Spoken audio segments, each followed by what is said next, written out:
Ray, let's get this one out of the way first. You apologize for some difficulties during your weight cut that caused you to miss weight. You're only 3/4 of a pound over. What were the difficulties, and why weren't you able to go back on the scale?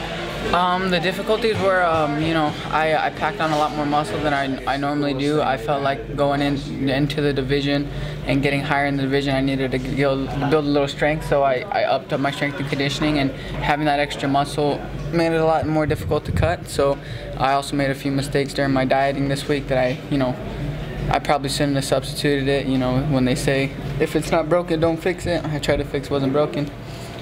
Normally, guys miss weight, you expect it to affect their performance, but your conditioning, your pace, everything seemed on point. Did you feel that way throughout the fight?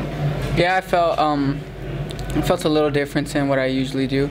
I felt like I would have probably, finished that guillotine most of the time, but it's all right. I have plenty of time in my career to get those finishes. Was there anything that he did that surprised you, impressed you? He had a couple good scrambles in the third round, and then the cut. Like, how much did that affect you? I'm kind of, like I told someone in the last interview, I'm kind of glad the cut happened. I've never been in a fight where I've been injured, cut, or anything like that, so I needed to know that I could overcome those types of adversity. And being cut and seeing the blood dripping, it was dripping in my eye pretty bad to where I couldn't see, so I needed that to let myself know that I can overcome those adversities. What really got me by surprise is, we knew he had a good ground game and was good off his back, but he was a lot stronger and stickier off of his back than what we thought. Post-fight interview, kind of the call-out that wasn't a call-out, but you mentioned Demetrius Johnson's name and how you're working your way up to that point.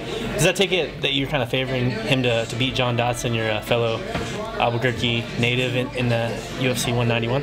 Definitely, I definitely feel Johnson is by far the smartest fighter on the roster, and I feel like that's where he's going to beat John Dodson. He's really good at correcting his errors, and I feel like all the errors that he made against Dodson the first time is going to go back, fix them, and dominate him the second fight.